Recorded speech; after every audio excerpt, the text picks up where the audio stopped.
Колешка Стефовска, не ги мешајте и линденците и партизаните во оваа приказна, затоа што ова е сосема друг колосек.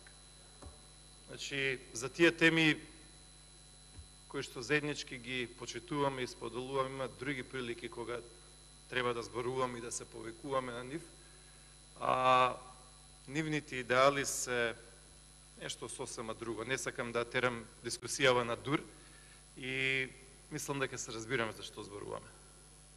Зборуваме за нешто што не ни е лесно и ќе ви го повторам она што го кажав и преска. Тоа е дека на 30 јануари има многу луѓе што излегоа на референдумот, а на кои што не им беше седно, напротив им беше многу тешко. Исто како што има многу луѓе кои што останаа дома, а кои што не треба да ги демонизирате, не треба да ги стигматизирате и да им лепите етикети кои што не ги заслужуваат.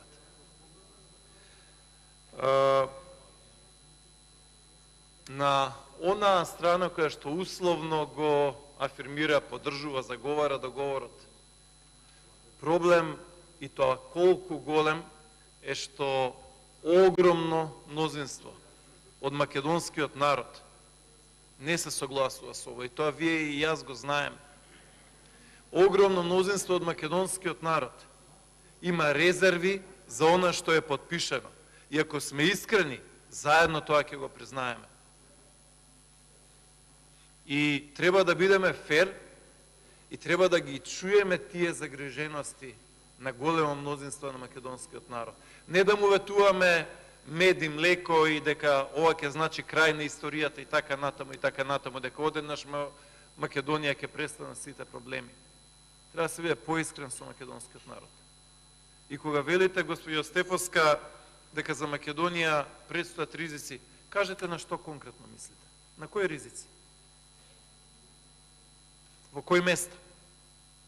На кои поточно ризици мислите? Затоа што нечесно е, господјо Стефовска, да тука од оваа говорница не велите се е во ред, убаво е, кој што треба во Македонија, хармонија дошла, а кога треба да зборуваме во ходници да велите и слушај, може да се случи во Македонија нешто сосема друго. Тоа се оние двојни речници кои што ги имате. Тука велите се е кој што треба во коалицијата, а кога ќе излезете во ходници надвор велите слушајте, може нешто многу лошо да се случи во Македонија. Кажете на што мислите. На тоа ве повикувам да дискутираме за тоа. На вистина ве повикувам да дискутираме. Значи на таа тема ќе се вратиме. Значи, господјо Стефовска, да бидеме сите многу повнимателни и побалансирани во дискусиите кои што ги имаме. Да не си лепиме барем за оваа работа етикети. Благодарам.